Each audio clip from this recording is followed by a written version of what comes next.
Hallo zusammen! In diesem kurzen Video geht es um die Musikrichtung Reggae. Der Reggae entstand Mitte der 1960er Jahre auf der kleinen Insel Jamaika. Zu den Musikrichtungen, die den Reggae beeinflussten, gehörten der Ska, der Rocksteady und der Mento. Und die wichtigsten Vertreter, die den Reggae wirklich weltberühmt machten, waren Bob Marley und Peter Tosh. Aber was genau ist jetzt eigentlich Reggae? Wodurch zeichnet sich Reggae aus? Wie kann ich sofort erkennen, das ist Reggae? Das Instrument, das dem Reggae wohl seinen wirklich ganz unvergleichlichen, charakteristischen Sound verleiht, ist das Schlagzeug. Dabei haben wir beim Schlagzeug eine ganz klare Aufgabenverteilung. Das Instrument, das die Hauptarbeit leistet, ist die Hi-Hat.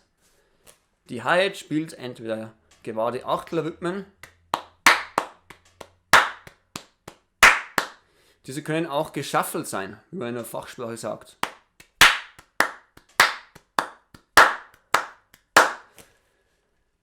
Dann gibt es auch so Violen-Grooves wie diesen hier.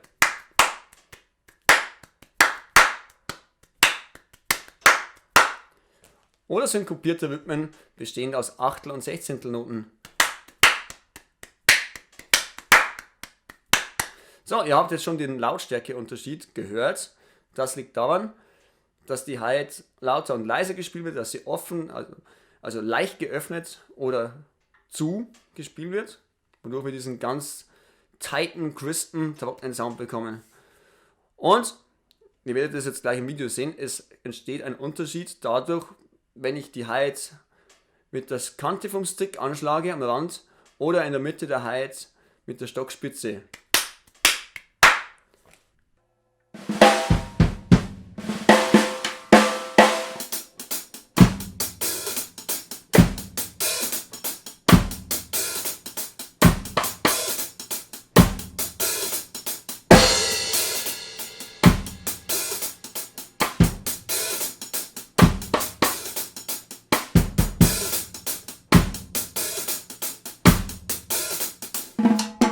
Viele Reggae-Rhythmen haben eines gemeinsam. Man spricht vom sogenannten One-Drop. Das bedeutet, dass die Bassdrum nicht auf Schlag 1 kommt, sondern auf Schlag 3, zusammen mit der Snare Drum. Die Snare Drum wird dabei oft nicht aufs Fell geschlagen, sondern auf dem Rand. Man schlägt also auf die Kante der Trommel. Für kleine Fills oder Intros wird die Snare Drum auch richtig, also am Fell gespielt. Dabei fällt auch meistens auf, dass die Snare Drum sehr hoch gestimmt wird.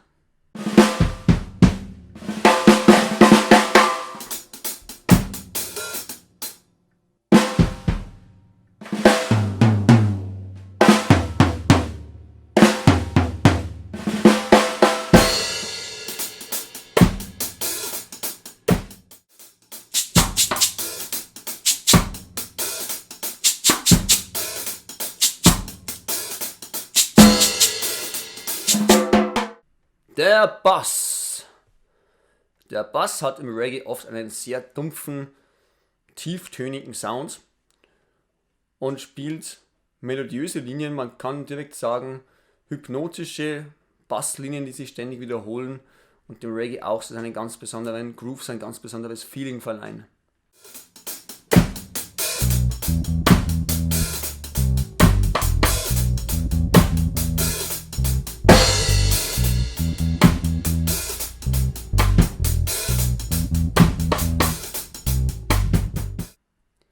Diese Basslinie, die der Bass spielt, wird oftmals gedoppelt, und zwar von der Gitarre, von einer der beiden oder drei Gitarren.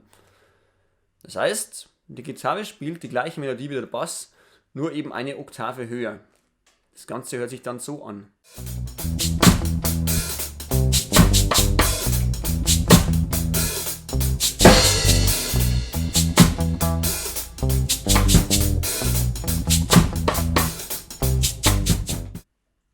Zu Schlagzeug, Bass und der Gitarre, die die Basslinie doppelt, gesellt sich noch eine Rhythmusgitarre. Diese Rhythmusgitarre spielt auch eine für den Reggae ganz typische Backbeat-Nachschlagbegleitung auf die Schläge 2 und 4, wenn wir so zählen. 1, 2, 3, 4, 1, 2, 3, 4.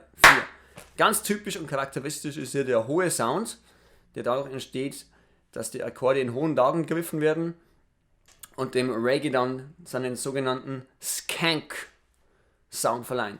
Tja, tja, tja, tja, tja, tja.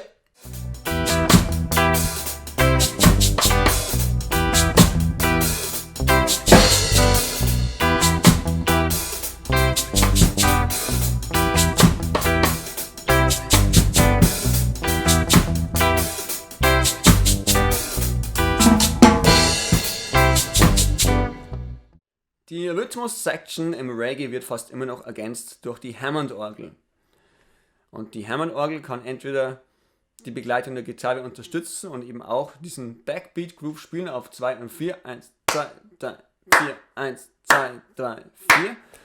Oder eben noch dazwischen reinspielen sozusagen und Offbeat Achtelnoten spielen. Also wenn man jetzt zählt 1 und 2 und 3 und 4 und 1 und 2 und 3 und 4, dann spielt die Orgel oftmals solche Grooves. Und 2 und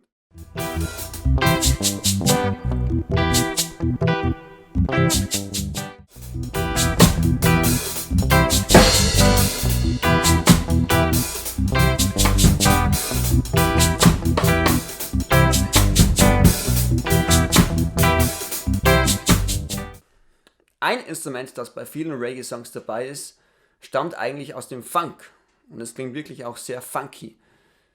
Es ist das sogenannte Klavinett und das Klavinett ist im Prinzip nichts anderes als ein elektrisches Cembalo. Hört es euch an.